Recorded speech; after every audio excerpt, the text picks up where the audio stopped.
Everyone, তোমরা সবাই কেমন আছো? আশা করি সবাই ভালো আছো। আর তোমাদের ভালোবাসায় আমি অনেক ভালো আছি। আর ভিডিওটি ভালো লাগলে অবশ্যই একটা লাইক করবে। আজ আমি কি রান্না করি দেখো। খাসির ঠ্যাং, মানে খাসির হাড্ডি যাকে বলে।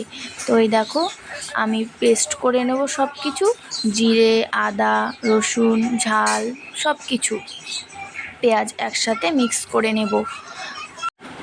তারপর এই দেখো, মিক্সারে পেস্ট করে নেওয়া হয়ে গেছে। এই আমার পেস্ট হয়ে গেছে। তো প্রেশার কুকারে তেল দিয়ে দিলাম। তেল দেওয়ার পরে আস্তে আস্তে এই দেখো তেলটা গরম হতে শুরু করেছে। তারপর একে একে তেজপাতা, জিরে, ফোড়ন দিয়ে দিয়েছি। আস্তে আস্তে খুন্তি দিয়ে একটু নাড়িয়ে দিচ্ছি। আস্তে আস্তে হবে, গরম হলে তারপর আমরা ভালো করে হাড্ডিগুলো গরম জলে ধুয়ে নেবে, তাহলে ভালো হবে। এই দেখো আমার গরম হয়ে গেছে তেলটা, দেখতেই পাচ্ছ তেলটা। এরপর দেখো আমি মশলাটা দিয়ে দিয়েছি। ভালো করে নাড়াচাড়া করে মশলাটা ভেজে নিতে হবে ভালো করে, যাতে মশলা দিয়ে কাঁচা গন্ধ বার না হয়। এই দেখো আমি ভালো করে নাড়িয়ে নাড়িয়ে নাড়াচ্ছি যাতে নিচে ধরে না লাগে, তার জন্য।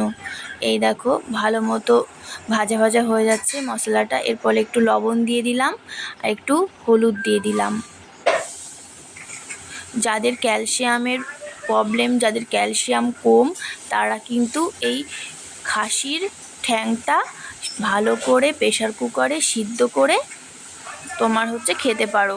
এইভাবে আমার মতো করে রেসিপি করে খেতে পারো, তো খুব ভালো হবে। এই দেখো আমি খাসির হাড্ডিগুলো দিয়ে দিয়েছি।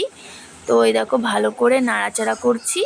নাড়াচাড়া করে ভালো করে কষাই করে নিতে হবে, যাতে মশলাগুলো হাড্ডির ভিতরে যেতে পারে।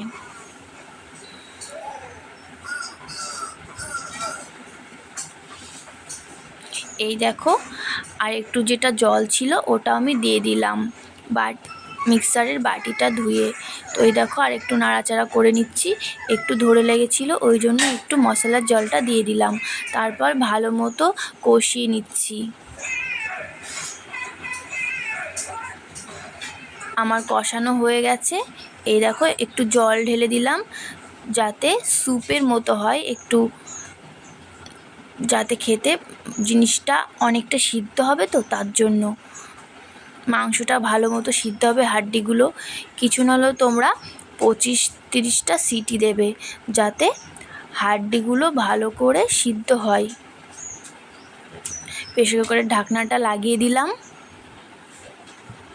তারপর আমরা একটু ওয়েট করলাম সিটির জন্য।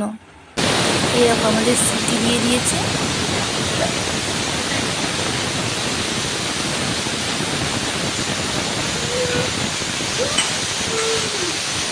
তো এইভাবে 25-30টা তোমরা সিটি দেবে।